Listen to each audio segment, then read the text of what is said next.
Hey everybody, Daniel from Spacedock here. Before I get started, I just wanted to point out that the upload of this video marks the end of Spacedock's first year of activity. So thank you all so much for watching and getting involved and helping the channel grow as much as it has. Now, if you stick around to the end of the video, I'll be revealing some details about an upcoming Q&A that I have planned and how you can get involved in that. But without further ado, my personal top 5 favourite science fiction capital ship designs.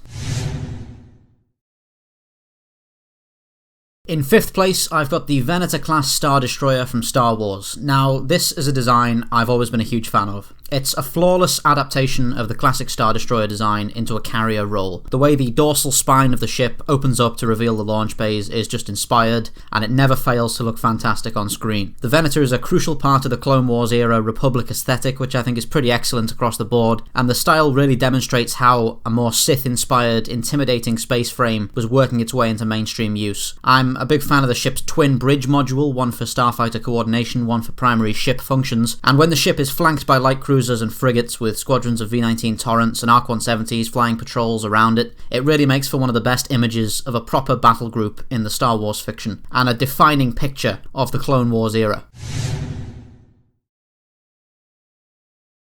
On to 4th place, I've put the SR-2 Normandy from Mass Effect. Now this is a close one by the standards of Mass Effect. The SR-2 only just about qualifies as a capital ship, with its predecessor the SR-1 not even coming close. But I'm glad it does, because it allows me to talk about this, and it's truly one of my all-time favourite starship designs. The space frame is just perfect, it's sleek and efficient, it looks fast standing still. Being able to fully navigate the interior of the ship in-game is just brilliant. I've spent literally hundreds of hours across dozens of playthroughs wandering around the SR-2. Overall, I'm a huge fan of starship designs in Mass Effect, particularly those of the Systems Alliance, but the SR-2 has to be my favourite. It just takes the already great design of the SR-1, which was more of a Corvette-style ship that felt kind of like an attack submarine or something from the inside, and they just expanded on it to turn it into this hard-as-nails cruiser with a shuttle bay and more weaponry and a perfect interior design. And when the Alliance came in with a repaint and a new interior layout for ME3, it only made the ship even better, in my opinion.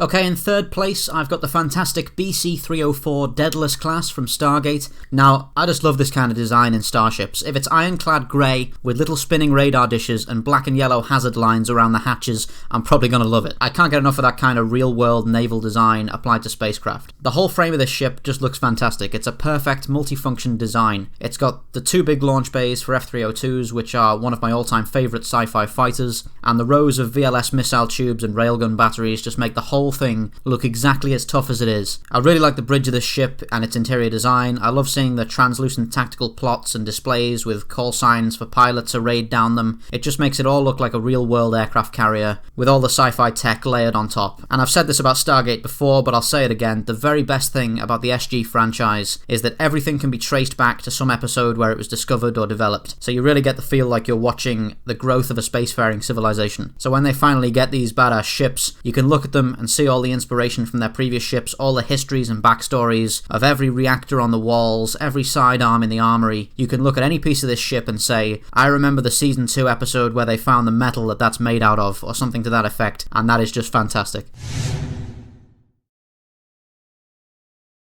Okay, in 2nd place, my favourite Star Wars ship ever, the Sith Empire's Harrower class Dreadnought. Just massive props to whatever legend at BioWare designed this thing, because this is the Sith Empire made manifest. It's just perfect. It's sharp, it's sleek, it's covered in launch bays. The twin hangars at the front between the split in the frame is just brilliant. I love the triangular engine housings on the aft. I love the way the hull widens at the back. The interior looks fantastic. The lower profile of the bridge tower and the weapons hardpoints make the whole thing look cutting edge and high tech, and every time one of these things comes on screen in the Old Republic, it looks fantastic. The couple of occasions in-game where you see these ships outfitted with the silencer and gauntlet super weapons, they fit perfectly into the design without looking out of place, and make for some brilliant scenes. To me, the Sith Empire has the best visual style in Star Wars. The uniforms, blasters, structures, ships and stations all look fantastic, and the Harrower class is the perfect centerpiece to the overall design. I cannot say enough good things about this ship.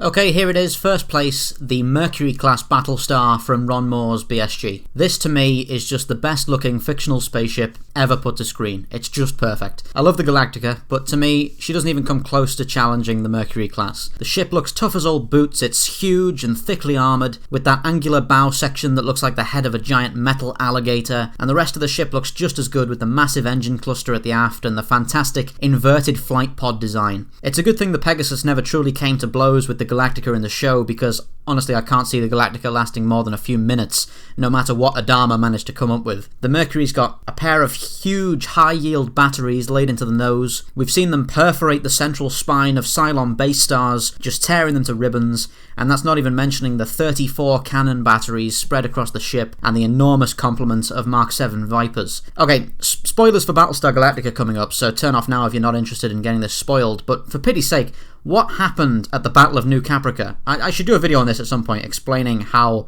I would have approached that battle and maybe even got both Battlestars out alive, but failing that, Lee Adama should not be congratulated for what he did in that battle. He threw away a ship that was so valuable to the human race that I'm surprised they didn't immediately shoot the guy for incompetence, not to mention he did it in defiance of orders, to save like 15 people in a battered 50-year-old ship. The Pegasus was ideal for the situation they were in, perhaps more than any other ship. The Mercury class can build Vipers and other pieces of technology. It has VR bays to train pilots and loads more internal space and comfortable living quarters. It's exactly the kind of ship you want when you're trapped with 50,000 civilians in the middle of nowhere. Adama should have transferred his flag to the Pegasus as soon as it arrived, no question. But yeah, rant aside, I just love seeing this ship on screen. It never fails to look amazing. I wish it had stuck around until the final season because it is just fantastic.